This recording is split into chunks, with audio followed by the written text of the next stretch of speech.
The rain was pouring hard over the streets of Manhattan that November afternoon. People rushed by with their imported umbrellas, dodging the puddles forming on the asphalt. But there was someone who wasn't running, someone who simply stood there, on the corner of Fifth Avenue, watching the city's frantic movement with eyes that seemed to hold secrets far too old for a 12-year-old boy. His name was Eli. No one knew where he came from. He had appeared on the streets of the financial district about 6 months earlier, always wearing the same worn-out clothes, yet always carrying an inexplicable smile on his face. He didn't beg for money like other street kids.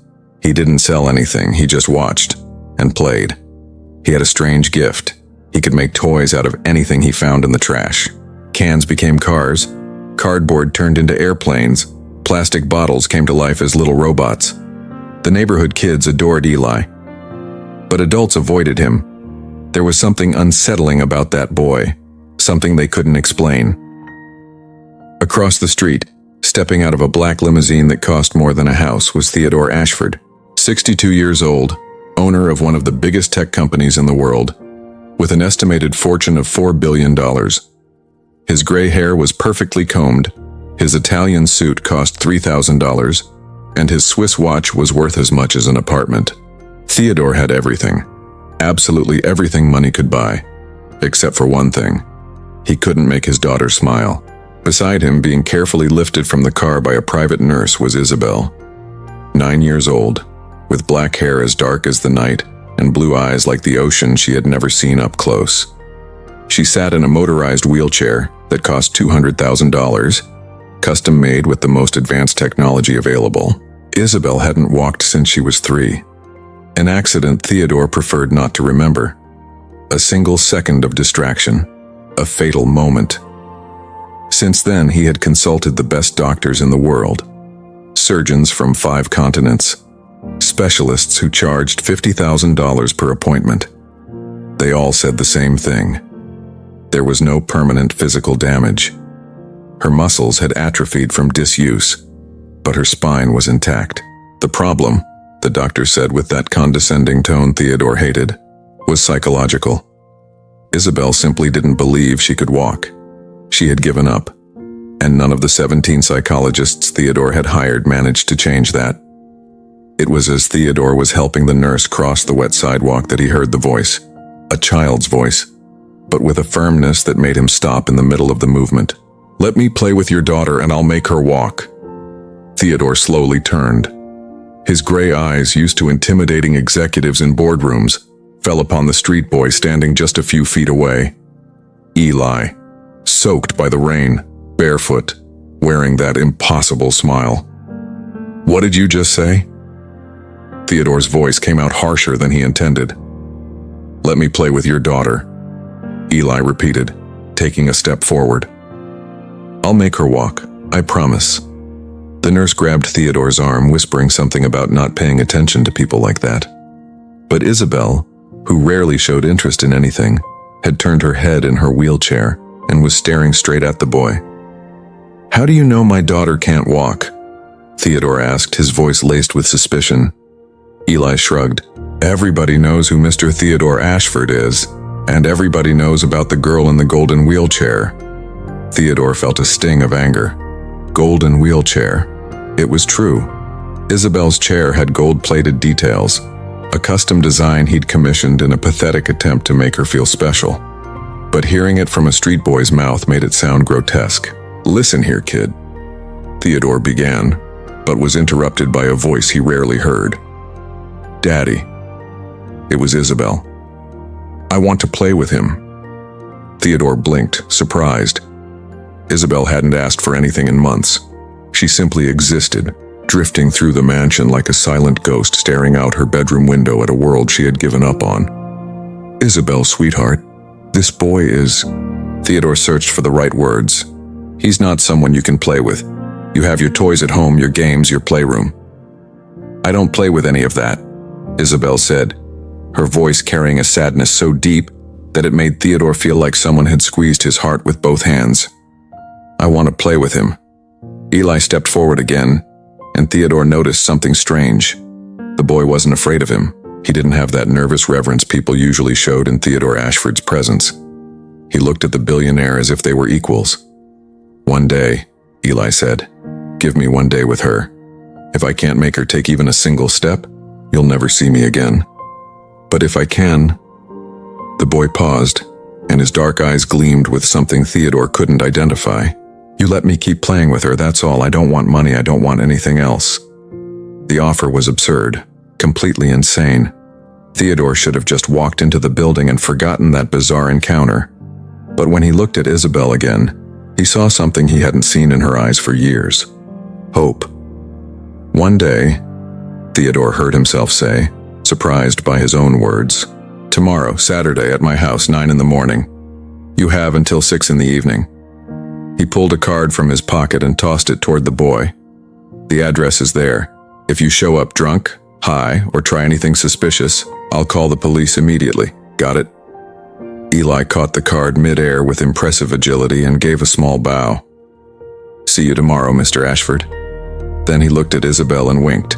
"See you tomorrow, Isabel. We're going to have a lot of fun."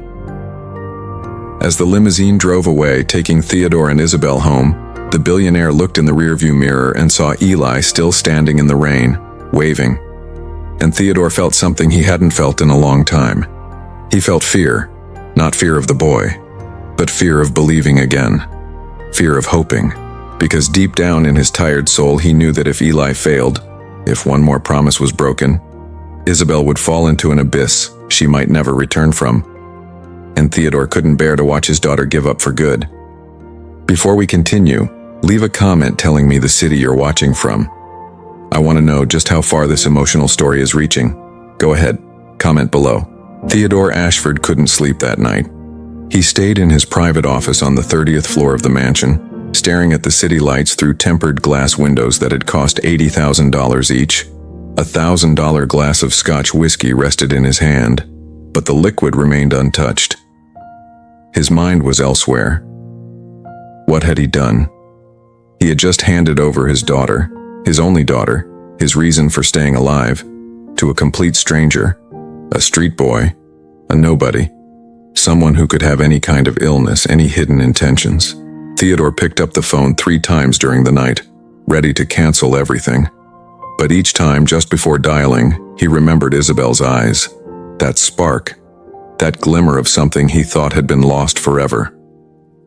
At 8:45 the next morning, Theodore was in the entrance hall, accompanied by 4 private security guards, Isabel's nurse, and an on-call doctor. A lawyer was also present, with legal documents ready in case anything went wrong. Isabel was in the living room wearing a simple pink tracksuit, something she had chosen herself. That alone was unusual. Normally she let the nurse pick her clothes, indifferent to everything. At exactly 9 o'clock the doorbell rang. Theodore nodded to a guard who opened the heavy mahogany door. Eli was there, still wearing the same clothes as the day before, but visibly cleaner. Someone must have let him use a shelter shower. His hair was finger-combed, and he carried a worn backpack on his shoulders. "Good morning, Mr. Ashford," Eli said politely, almost unsettlingly so. Then he glanced at the guards, the doctor, the lawyer, and smiled. "Quite a crowd for a play date, don't you think?" "Come in," Theodore said coldly. "And remember, you'll be watched at all times. There are cameras in every room. If you make any suspicious move, anything I don't like, this ends immediately." "Understood," Eli said, stepping inside the mansion. His eyes scanned the grand entryway with its $300,000 crystal chandelier, Italian marble floors, and $1 million art pieces. But Eli didn't seem impressed, just curious, like he was walking through an interesting museum.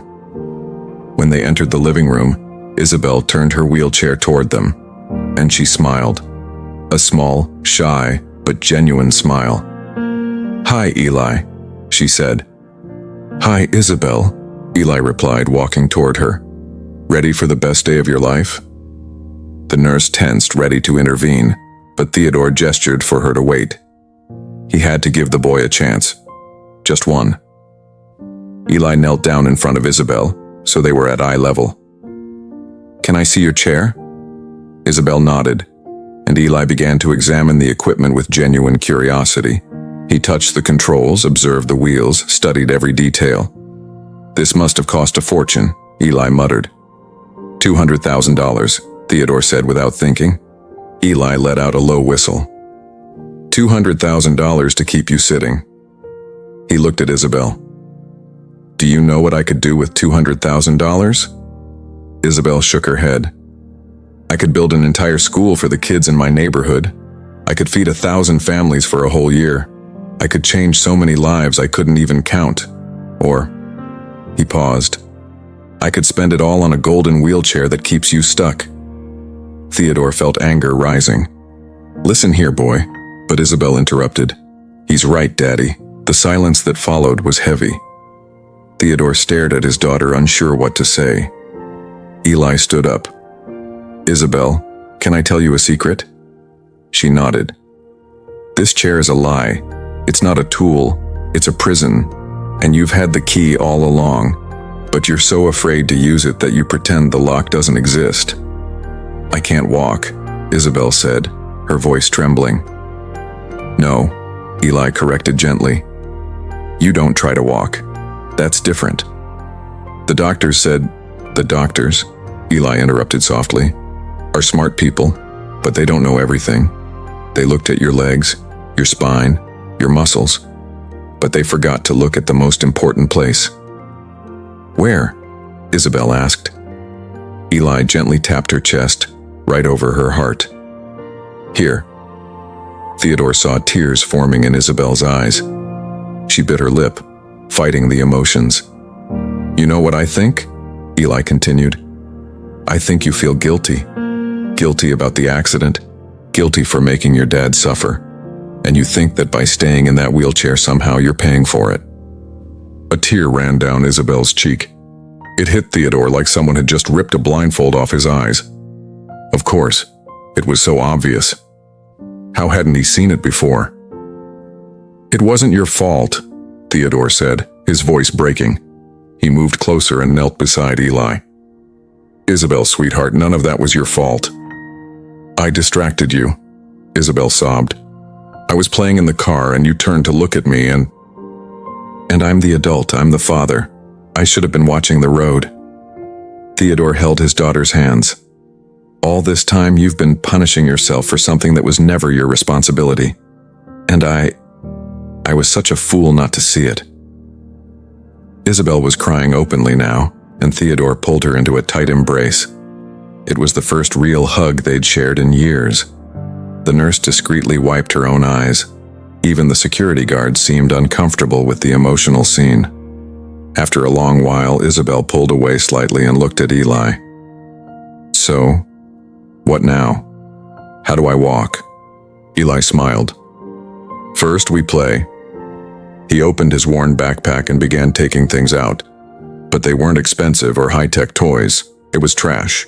Soda cans, popsicle sticks, string, bottle caps, pieces of cardboard. What is this? Theodore couldn't help asking. This, Eli said, spreading the materials across the Italian marble floor, is magic. And then he started creating. His hands moved with impressive speed and precision. In minutes, he had built a little car with cans and caps, then an airplane with cardboard and sticks, then a tiny working catapult. Isabel watched, fascinated, and then, for the first time in years, she laughed. A real laugh, full of pure joy. Want to try? Eli asked, offering her the materials. I don't know how to do this, Isabel said. Nobody does until they try, Eli replied. Just like walking. The first time you tried to walk as a baby, you fell, but you tried again, and again, and again, until you made it. Isabel looked at the materials, then at her own hands, and she started experimenting. Hours flew by. Eli and Isabel built toys, laughed, talked. The boy shared stories of the streets, the kids he knew, the challenges he faced. He didn't ask for pity. He just shared his life with brutal honesty. Theodore watched everything on the security cameras, unable to turn away. There was something hypnotic about how Eli interacted with Isabel. He treated her as an equal, not as a fragile child to be protected, not as a patient needing special care, just as Isabel. At 3 in the afternoon, after they'd eaten sandwiches prepared by the cook, Eli said. Ready? Isabel immediately knew what he meant. Her smile faded. I'm scared. I know, Eli said. Fear is good. It means you're alive. It means you care. The point isn't to have no fear. It's to be afraid and do it anyway. What if I fall? Then I'll help you up. That's what friends are for. Isabel looked toward the cameras as if she knew her father was watching. Theodore grabbed the intercom. You can do this, sweetheart. I believe in you. Isabel took a deep breath. Her hands trembled as she gripped the arms of the wheelchair. She pushed herself up trying to stand, and fell back down. Again, Eli encouraged. She tried again, and fell, and again, and fell, over and over. Each fall was like a knife in Theodore's heart. He wanted to scream for them to stop. He wanted to run in, scoop her up, and protect her from everything that hurt.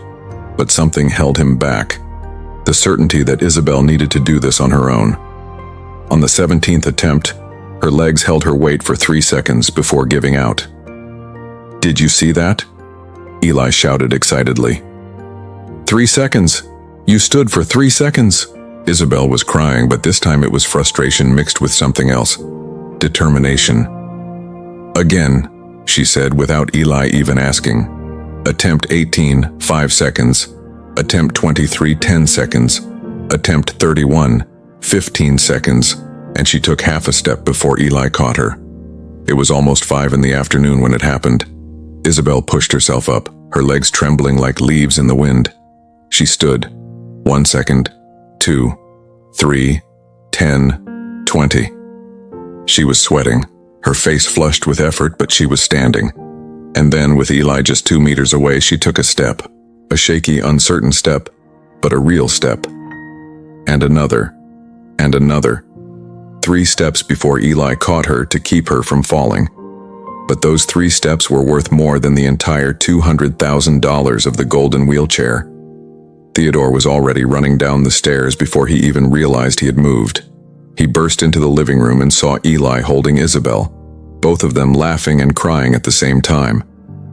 I walked, Isabel shouted when she saw her father. Daddy, I walked. Theodore scooped her into his arms, unable to hold back his own tears. You walked, my love. You walked. He looked over Isabel's shoulder at Eli, and for a moment, he simply whispered, Thank you.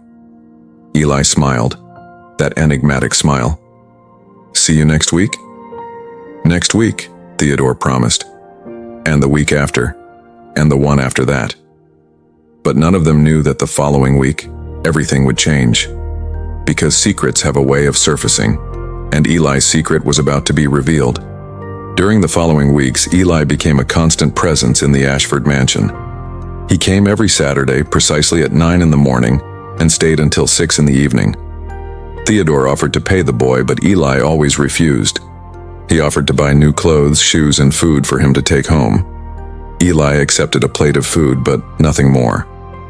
I don't need more than what I already have, was his standard response. Isabel was progressing rapidly. 3 steps turned into 10, 10 turned into 20. Within 2 weeks, she could cross the entire living room. Her muscles were waking up, gaining strength. The doctor was amazed every time he examined her. From a physical standpoint, there was nothing stopping Isabel from walking normally anymore. It was just a matter of time and physical therapy. But the real change wasn't physical. Isabel smiled all the time now. She asked questions about the world. She wanted to go outside and see new things. The ghost-like girl who merely existed had been replaced by a child full of life and curiosity. Theodore, meanwhile, began observing Eli more closely. There was something about the boy that didn't quite fit. He was only 12 years old, but he spoke with the wisdom of decades. He had lived on the streets, yet he was educated in a way that suggested a careful upbringing. And there was something in his eyes, something old, something sad. One Saturday, while Isabel was napping after an especially tiring improvised physical therapy session, Theodore invited Eli to his office. Orange juice? Theodore offered. Please, Eli said, sitting on a chair that probably cost more than some people earned in a month. Theodore poured 2 glasses and sat in the armchair across from the boy. Eli, I need to know. Who are you, really? The boy took a thoughtful sip of juice. I'm Eli, a street boy. I don't think there's much more to say. No, Theodore insisted. There's a lot more. You're not an ordinary street boy. The way you speak, the way you think, the way you understand people. Where did you learn that? Eli was silent for a long moment. His fingers traced invisible patterns on the glass table. Finally, he spoke. Can I trust you, Mr. Ashford? You can, Theodore said, and realized it was true. He had developed a genuine affection for that strange boy. I'm not alone on the streets, Eli began. I have a sister, Lily. She's 8 years old. Theodore leaned forward, interested. 3 years ago, my mom died of cancer. My dad started drinking, a lot. And when he drank, he became violent. Eli unconsciously touched a scar on his arm. One night I took Lily and ran away. I preferred the streets to staying home. My God, Theodore murmured. And your father? Did he look for you? At first, then he gave up. I think it was a relief for him not to have to worry about us. Eli shrugged, but Theodore could see the pain behind the casual gesture. Lily and I take care of each other. I teach her the things our mom taught me. She was a teacher, you know? She loved books, art, history. Even when she was sick, she kept teaching me things. Where is Lily now? In a temporary shelter, a good place. They take good care of her during the week. On weekends, I pick her up and we spend time together. Eli looked straight into Theodore's eyes. But the shelter is closing, lack of funds. In 2 months, they'll have to send all the kids away. Theodore began to understand. And where will Lily go? Social services will try to find a foster family, but it's hard, especially when there's an older brother involved. Eli swallowed hard. They're going to separate us, Mr. Ashford. I know they will. And I can't. Lily is all I have. I promised my mom, in the hospital, that I'd take care of her. It was the last thing I said to her. Theodore's eyes burned. He knew that kind of pain. The pain of feeling powerless to protect the one you love. How much does the shelter need to stay open? Eli shook his head. I'm not telling you this to ask for money, Mr. Ashford. I said I didn't want anything besides playing with Isabel, and I meant it. I know, Theodore said, but I'm asking anyway. How much? Eli sighed. They need $500,000 to renovate the building and pay overdue salaries. It's a lot. That's why they're giving up. $500,000. For Theodore, it was the equivalent of changing cars, an insignificant amount in his bank account. But for that shelter, for Lily, for Eli, it was the difference between having a home or living on the streets. Consider it done, Theodore said. Eli blinked. What? $500,000. I'll donate it to the shelter, today, and another $500,000 to make sure they have resources for the next few years. Mr. Ashford, I can't accept. It's not for you, it's for Lily, and for all the other kids in that shelter. And maybe, Theodore paused, it's also for me. You gave me my daughter back, Eli. You made her smile again. You made her walk. There's no money in the world that can pay for that, but the least I can do is make sure you and your sister are safe. Eli was crying now, silent tears streaming down the face of the boy who always seemed so strong, so mature. Thank you, he whispered. Thank you. Theodore stood up and hugged the boy, and in that moment he realized something. He had spent years trying to buy Isabel's happiness. He spent millions on doctors, therapies, equipment. But it was a boy with nothing. A boy who only had his courage and his wisdom, who managed to make the miracle happen. It wasn't about money, it never was. It was about love, about connection, about believing in someone when they had stopped believing in themselves. Eli, Theodore said when they pulled apart, I have a proposal, and I want you to think carefully before you answer. What is it? I'd like you and Lily to come live here, with me and Isabel. Theodore raised his hand when he saw Eli start to protest. Not as employees, not as charity, as family. This mansion has 23 rooms and only 2 people living in it. It's too empty, too lonely. Isabel needs a brother. I need to remember what really matters in life." Eli looked at Theodore as if he were seeing a ghost. "Are you serious?" "Completely. You'd have your own rooms, education at the best school in the city, everything you need, but more importantly, you'd have a family, and we'd have you." Eli was silent for so long that Theodore thought he was going to refuse. But then the boy whispered, "Can I bring Lily here to meet you to see if she likes the idea?" "Bring her tomorrow," Theodore said. "Isabel and I can't wait to meet her." The following months were intense. Theodore hired the best family lawyers in New York. The situation was complicated. Eli technically had living parents, and Lily was officially under state custody. Eli's mother, when contacted, surprisingly did not fight against the adoption. During a video conference that Theodore insisted on having, she looked at her son through the screen and said, "You're better off without me, Elijah. You always were. I'm not a mother. I never was. You deserve someone who puts you first." It wasn't the emotional closure Eli had hoped for, but it was honest. And in a way, that was better than a beautiful lie. Lily's case was more complicated. There was bureaucracy, evaluations, visits from social workers. But Theodore Ashford hadn't built a multi-billion-dollar empire by being easily discouraged. He personally testified about the bond between Eli and Lily. He presented reports from psychologists showing how Lily thrived in Eli's presence. He demonstrated that he had the resources and the proper environment to raise both children, and slowly, against all odds, the process began to move forward. During that time, life in the mansion blossomed. Isabel was now fully recovered, not just physically, but emotionally. She laughed, played, and ran around the garden. She had returned to school and was making friends. Lily was thriving too. Her natural intelligence shone at school. She devoured books as if she were starving for them. And most importantly, she smiled. Every single day, multiple times a day. Eli continued to be Eli, modest, wise beyond his years, always caring for others before himself. But now, he was also allowed to just be a child, to play, to not carry the weight of the world on his shoulders. Theodore watched his 3 children because that's how he thought of them now as his children, and felt a sense of fulfillment he had never imagined possible. He had once possessed everything, yet felt empty. Now he had only what truly mattered, and he was whole.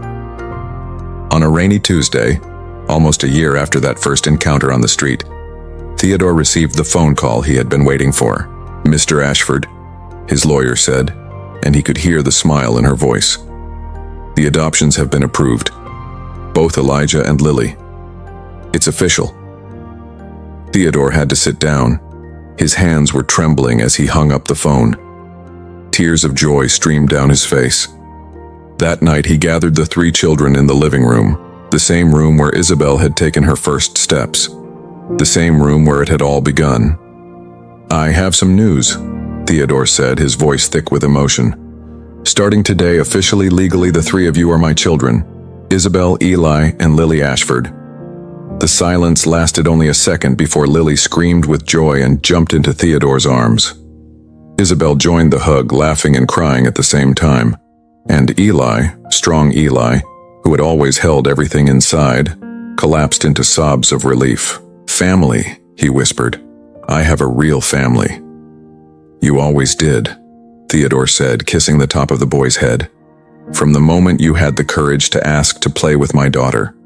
From the moment you showed me that the most valuable things in life can't be bought." They stayed in that embrace for long minutes, a family formed not by blood, but by something much stronger. By choice, by love, by sacrifice. Later that night, after the children had gone to bed, Theodore was in his office when Eli knocked on the door. "May I come in?" the boy asked. "Always," Theodore replied. Eli entered and sat in his usual chair. But this time there was no fear in his eyes, only peace. "I wanted to thank you," Eli said, "for everything, for believing in me when I didn't deserve it, for forgiving my lies, for giving Lily and me a home. "You deserved all of it and more," Theodore said. "But there's something I've always wanted to ask you. That first day when you approached me on the street, how did you know you could make Isabel walk?" Eli smiled. "Because I recognized in her what I had seen in Lily. The guilt, the fear, the giving up. I knew it wasn't a physical problem, it was emotional. And emotional problems." He touched his chest. "Those can only be healed here, with patience, with love, with someone who believes in you when you've stopped believing in yourself." "You're wise beyond your years," Theodore observed. "I had to grow up fast," Eli said with a shrug. "But now with you, maybe I can go back to just being a kid for a while." "For a long while," Theodore corrected. "You have an entire childhood to catch up on." Eli was silent for a moment, then asked, "Can I call you Dad?" Theodore felt the tears return. "I'd be honored." "Dad?" Eli tested the word, and it sounded right. "Good night, Dad." "Good night, son." After Eli left, Theodore looked out the window at the glowing city below. He thought about all the people walking the streets, each with their own stories, their own dreams, their own struggles. How many Elis were out there? How many brave children doing the impossible to protect those they loved? How many Lilies were waiting for someone to believe in them? The next day, Theodore made a call. "I want to start a foundation," he told his team, "for street children, for orphanages, for temporary shelters. I want to donate $100 million to start with, and then, every year, 10% of the company's profits. I want to make sure no child ever has to choose between a home and being with the ones they love." His team was shocked, but Theodore left no room for debate. "And I want Eli to be involved when he's older. He understands these children in a way we never will. He can make a difference." The news of the foundation made headlines. Billionaire Theodore Ashford launches massive foundation for vulnerable children. Journalists wanted interviews. They wanted to know what had inspired this dramatic change in the famously cold and calculating executive. Theodore refused all interviews. He didn't do it for publicity. He did it because it was the right thing to do. But on one occasion, a persistent journalist managed to corner him outside his office. Mr. Ashford, what motivated you to create this foundation?" Theodore stopped and looked directly at the camera, and for the first time in his public career he smiled. A genuine smile full of warmth. "The street boy," he said simply. "A brave boy who taught me that family isn't about blood or money. It's about who you choose to love, who you choose to protect, who you choose never to give up on." And then he got into his car and went home. To his family, to his 3 children who were waiting for him at the dinner table. Isabel was 14 now, a beautiful, confident teenager. She practiced ballet, something the doctors once said would be impossible. She proved them wrong. She was even considering a career in medicine, wanting to help other children who went through trauma. Lily was 13, a literary prodigy who had published her first book of short stories at 12. She insisted that all the profits should go to the family foundation. She wanted to use her words to change the world. And Eli was 17 now, almost a man. Tall, strong, still with those eyes that seemed to hold ancient wisdom. He worked actively at the foundation, visiting shelters, talking to vulnerable children, being for them what a stranger on the street had once been for Isabel. Hope. Theodore was 67, retired from his company but more active than ever at the foundation. His hair was completely white now, and there were more lines on his face. But his eyes shone with a happiness that hadn't existed before. On a spring Saturday, they were all in the mansion's garden, which now had a playground for the children who visited through the foundation, when a limousine stopped at the gate. A woman stepped out, elegant, with perfectly styled gray hair, wearing an expensive suit. She looked at the mansion with an expression hard to read. Eli saw her and stopped playing with the children. His body tensed. "Mom," he said, his voice neutral. Eli's biological mother. She hadn't visited in the 5 years since the adoption. No calls, no letters. Even Theodore was surprised to see her there. "Elijah," she said, her voice softer than he remembered. Can I talk to you?" Eli looked at Theodore, who gave him an encouraging nod. The two walked off to a quieter corner of the garden. "What do you want?" Eli asked, his voice carefully controlled. She took a deep breath. "I wanted to see you, and to apologize. 5 years late, I know, but I needed to do this." "Why?" "Because I saw you on television. I saw the interview you gave about the foundation, about how every child deserves someone to fight for them, and I realized," her voice broke, "that you never had that with me. I never fought for you. I never put you first. And I'm sorry. I'm so sorry for not being the mother you deserved." Eli was silent for a long moment. Then he said, "You're right. You weren't the mother I needed. But you know what? I survived.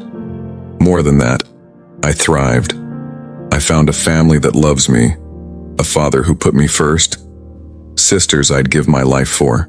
"I know," she whispered. "And I didn't come here expecting forgiveness. I don't deserve it.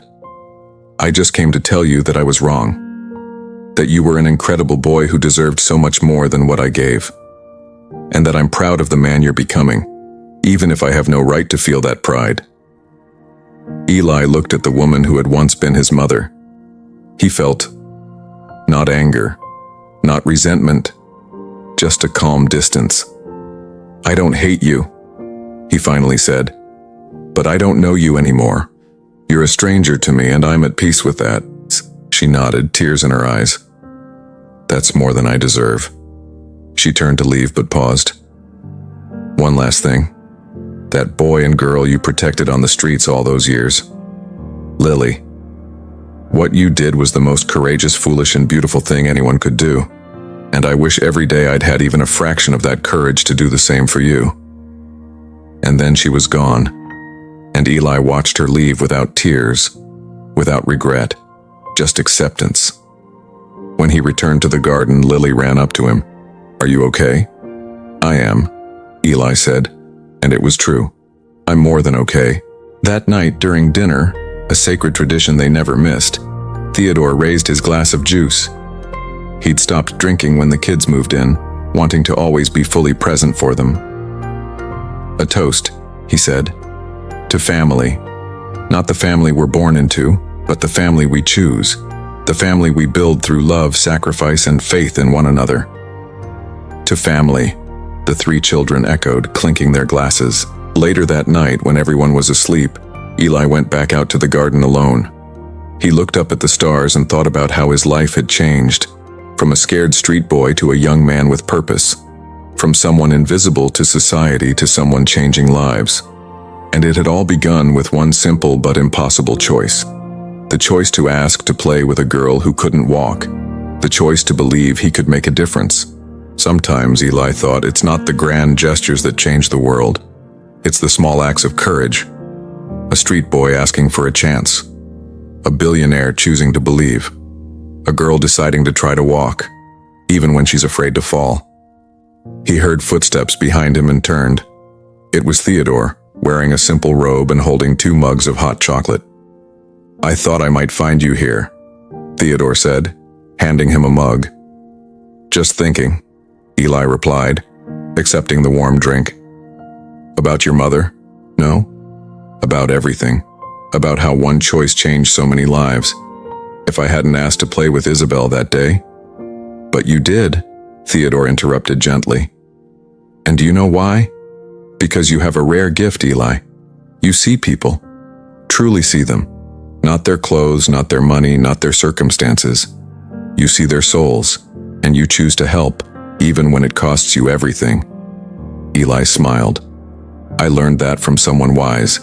A teacher who showed me, even from a hospital bed, that a person's worth isn't in what they have, but in what they give." "Your foster mother," Theodore said. "Mrs. Patterson." "Yes, she may have died in that fire, but her teachings live on in me, and in Lily, and now, through the foundation, in hundreds of other children." Theodore placed a hand on Eli's shoulder. "Do you know what I see when I look at you?" "What?" "I see my son, but I also see the man you're becoming. A man who will change the world. Not with money, though you'll have resources, but with compassion, with empathy, with the ability to see hope where others see despair. Dad, Eli said, and the word still felt sweet on his lips. Do you think we made a difference? Really? Theodore thought about it. He thought about the 3,000 children the foundation had helped in the past 5 years, the 23 shelters they'd managed to keep open, the 100 families that had been reunited when separation seemed inevitable. Yes, he said with conviction, we made a difference, and we'll keep making one. They stood there in comfortable silence, father and son, gazing at the stars. Two men who had found each other under the most unlikely circumstances and had formed an unbreakable bond. Inside, through the lit window, they could see Isabel and Lily still awake, animatedly talking about some book they were reading together. Two sisters who didn't share blood, but were as connected as any biological siblings could be. You know what's funny? Eli said suddenly. That day when I approached you on the street, I had no plan. I didn't know if I could really help Isabel walk. I just felt like I had to try, like something bigger was guiding me. Maybe it was, Theodore suggested. I'm not a religious man, but after everything that's happened, after seeing how our lives intertwined so perfectly, it's hard not to believe there was some purpose behind it all. Destiny? Eli asked with a smile. Or luck, or grace. Call it whatever you want. What matters is that it happened, and we're grateful. Eli finished his hot chocolate and looked at the man beside him, the man who had chosen to be his father, the man who had risked everything to give him and Lily a home. Dad, he said, there's something I never told you about that first day. What is it? I was planning to leave New York that same night. I was going to take Lily and try my luck in another city. I was tired, cold, hungry. I was ready to give up. Eli paused. And then I saw you stepping out of that limousine with Isabel. And I saw in her eyes the same kind of surrender I was feeling, and I thought, if I give up now, I'm no better than all those who gave up on me. Theodore felt a lump in his throat, so I decided to make one last attempt. Help one more person before leaving. If it worked, great. If not, at least I'd have tried. I never imagined that moment would change my entire life. We saved each other, Theodore said simply. You gave me my daughter back, and I gave you a home. That's a fair trade. More than fair, Eli corrected. It's perfect. They walked back into the mansion together, father and son, and Theodore locked the door behind them. But before turning off the hallway lights, he stopped and looked around, at the photos on the walls, family pictures that hadn't existed 5 years ago. At the shoes scattered in the entryway, 4 pairs, a complete family. At the coats hanging, not just his and Isabel's, but Eli's and Lily's too. His house had once been an empty mansion filled with expensive things. Now it was a home full of laughter, arguments, mess, and life. And he wouldn't trade it for anything. Absolutely nothing in the world. Hey everyone, did this story touch your heart? Leave a comment with the city you're watching from. I want to know how far this message of love, family, and hope has reached. Don't forget to share it with someone who needs to hear that it's never too late to rebuild, to believe, and to create a family with those we choose to love. Because in the end, the best stories aren't about money or power. They're about ordinary people making extraordinary choices. About street boys who become heroes. About billionaires who learn the true meaning of wealth. About girls who learn to walk again. And about families born from love, not blood. This was the story of Eli, Theodore, Isabel, and Lily. But in a way, it's also the story of all of us. Because we all have the ability to be that person who stops, who listens, who gives a chance. The question is, will you be that person? Comment your city and tell me, what part moved you the most? Let's spread this message of hope together.